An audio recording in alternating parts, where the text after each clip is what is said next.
Hello, I'm Peggy O'Neill. Welcome to today's live learning where we're going to talk about infinite possibilities, open to the infinite possibilities. So, again, welcome. I'm the founder of the Facebook group Answering the Call, as well as the creator of Wisdomary Leading. And the basis of both of those is to invite ourselves to know who we truly are, the one being that we are, source, infinite possibility, infinite wisdom, and to be able to live from that as that and create our lives and the world that we want to live in from that.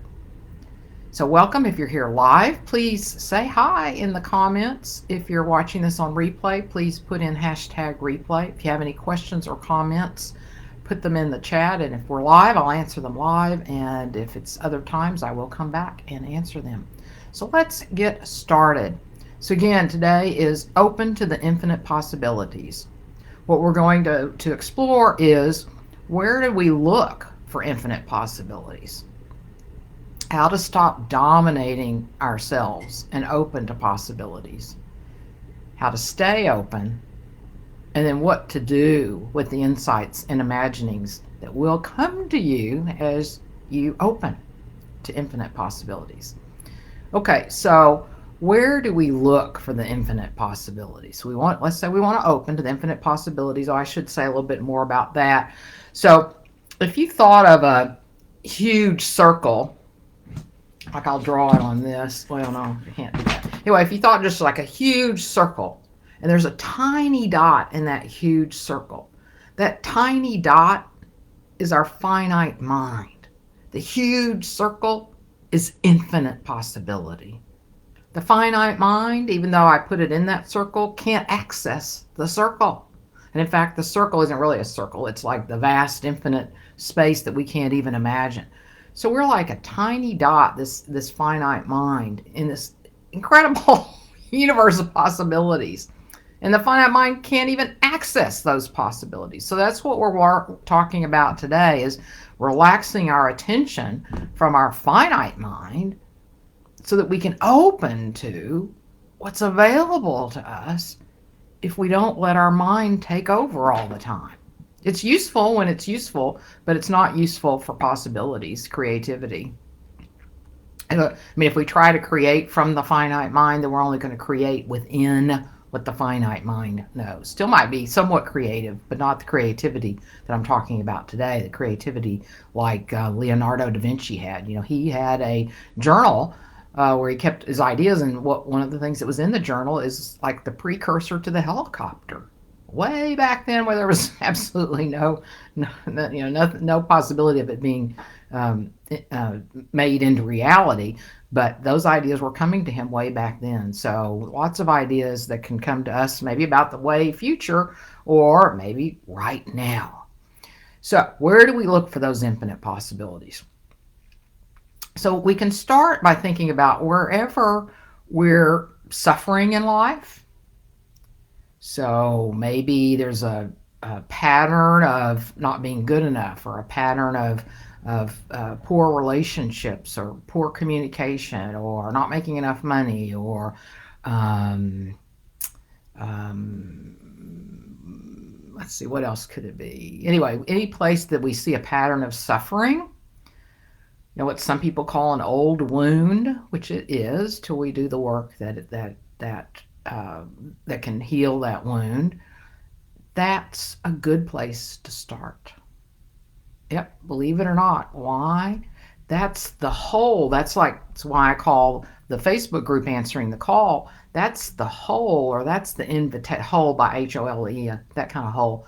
That's the hole that feels empty. That's the hole that's really inviting us to come into the hole, because that's where we're going to find these possibilities. That's where we're going to find who we truly are, is in that hole, in that suffering, in that wound, in that longing. And that's where the possibilities are. So we instead of trying to avoid those feelings, avoid what these patterns that keep showing up that aren't helping us be all that we can be in life, then that's the gold. That's where we want to look. So how do we look there? Is that we basically we sit quietly with the pattern and see what emerges. See what emerges. We do the emotional work with it. Which means we we welcome the emotion. We allow the emotion to trace. We let it trace us back to its origins, and somewhere in there, insights and possibilities start occurring. Not necessarily when you're doing that activity, but as the wound heals and becomes source again, then ideas come to us. New possibilities come to us. But as long as that hole is there, that longing, that suffering, then that's going to obscure the possibilities that are right on the other side of that. I hope that made sense. Let me see if I have any questions. So I hope that made sense. If not, I'm sure I'll hear about it. Okay, so how do and so we want to stop dominating ourselves to open to the possibilities. So part of the domination is ignoring all of that. I'm not going to look at it. I'm going to deny it. I'm going to avoid it. That's dominating ourselves. That's keeping ourselves stuck in those sufferings, those longings, keeping us from accessing what's truly there. So more about dominating ourselves is that we're used to being dominated. We were dominated starting very early on in school. Most of us, maybe not some schools, but the great majority of us, and I'm one of those that was in public schools, were dominated from the beginning. Sit down in your chair, you'll get called on when it's time to talk. Right there. We're learning to be dominated, to accept domination, and then we do it to ourselves because that's what we learned. So we stop ourselves, we dominate ourselves, we keep ourselves small and limited. And so what we want to start thinking about is to open to possibilities, so we can think of it like we want to collaborate with the universe. Technically, we are the universe, but it can be useful, especially if you're new to thinking this way, to think of collaborating with the universe. So how do we collaborate with anybody? We get really curious. We really want to listen. We set aside our differences. That's back to doing the work I just referred to a minute ago about wounds. We have to do the work with that, but what I mean is by setting aside differences is that let me just take that out. But in collaboration, we set aside our differences. What I'm talking about here with collaborating with the universe is instead of setting aside our differences, we want to heal that. So that's, I'm not making a very good metaphor there. I apologize.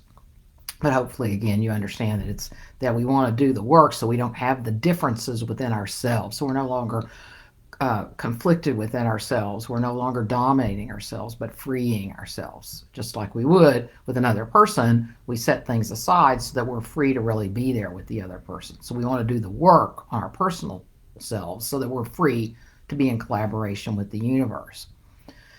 And you can practice by collaborating with other people and realize what it's like to stay open with another person, truly collaborate, have that experience, and that helps us then translate that into being in that experience with the universe. And then how do we stay open is that we continue to relax the focus of our attention. I know I say that probably almost every week. It's the best thing we could ever do for ourselves. If all you ever got from watching all of these videos is to never believe anything again about what you say about yourself or other people or limited possibilities, that's the best gift you could ever give yourself. Why? Because there is no separate self. So all of those thoughts about who we think we are and we're not, and we can and we can't be, and all of that, that's all inaccurate, all a lie. So that's how we stay open, is we don't pay attention to that. We relax the attention from that. We stay curious. And then what do we do with the insights and imaginings? Well, one way to get started is to keep a journal. Keep, things that come to you out of the blue that maybe they don't make any sense. Like I'm sure with Da Vinci, that model probably made no sense. Um, or maybe it did because he'd been collaborating with the universe long enough that anything made sense to him. But even if they don't make sense, do you write them down somewhere? I would recommend a unique space in a journal if you keep it regularly, or just a new journal, separate one for all those insights that come to you, things that just out of the blue, imaginings come to you that maybe make no sense, but you put them in this journal or draw them in the journal. And so, and then don't do anything with them initially, but maybe after a couple of weeks, you go look through them. Is there some sort of theme appearing or some sort of message that's becoming clearer? So that's what you do with them, and then pay attention to what's happening in the world. I've said this, I haven't said this in a long time, but movies are great predictors. Think about, 007, a long time ago, he had phones, portable phones. And then what happened later? Portable phones. So you can pay attention to movies, sci-fi movies, and some of the inventions that are showing up, or some of the ideas that are being created, because that might tell you some things that are coming up. So to stay open to these infinite possibilities, new possibilities, things that don't make sense right now, but we're getting ready for them. If they're coming to you, we're getting ready for them. And there's some role you're playing in that, even if it's to have it in a journal that somebody looks at 100 years from now. All right, so I'll see if there are any questions or comments with what I've said so far. It appears not. Okay. So, oh, sorry, I just clicked on the wrong thing. Okay. So today we've been talking about being open to infinite possibilities. So where to look for the infinite possibilities? It's not in your finite mind, and it's to relax your attention so you're staying open to what's possible. And that's been doing that all day today. I've got it off, so I apologize for that as well. All right. So and to also look at where the suffering is, where the wounds are, where the longings are. That right there is the biggest treasure chest for your infinite possibilities. And so if you want some support with that, you know where I am.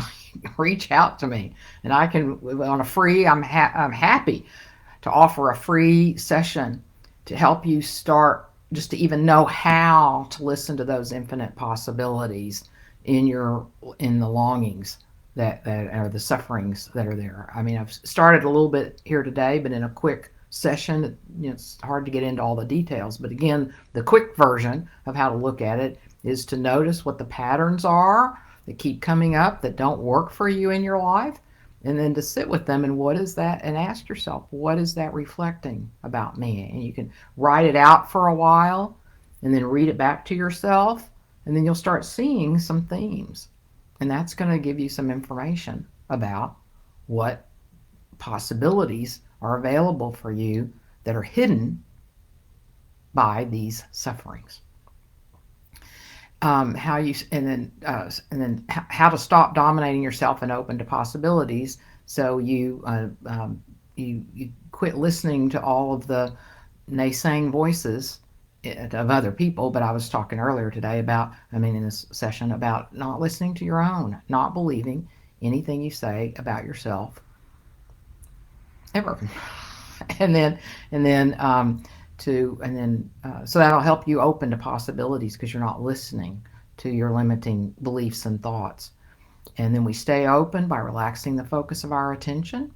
And what do you do with the insights and imaginings? You keep a journal somewhere, keep it all in one place, and then you can go back and look through it and start looking for themes and patterns. And think too of collaborating with yourself. That I'm collaborating with myself instead of dominating, not listening to myself. I'm opening myself, and I'm collaborating with myself, which is the universe, collaborating with the universe. And that can open up a lot of energy too, because now you don't feel like you're solo, like you're limited, you're doing this on your own. No, the universe, which is you, is really trying to share a lot of information, a lot of possibility with you. And it's always coming. And we have to be available. We have to be open, or we won't hear it. It can be right here and we won't even hear it or know it. All right, I'll look one more time, see if we have any questions or comments. I don't think so. All right, well, so thank you so much for being with me today. And if, anybody that watches the replay is going to see it in 2024. This was recorded on December 29th, 2023. So Happy New Year to you, because it will be the new year. Happy New Year, and I wish you a wonderful 2024. And if I can support you in any way, please let me know. Happy to have a complimentary session up to an hour and a half anytime you want it. And and I'm having a complimentary workshop on all of this on January the 18th from 11:30 to 1 Central. So let me know in the comments or send me a message that you want the Zoom link so you can join us for that. It's going to be great. All right. Happy New Year.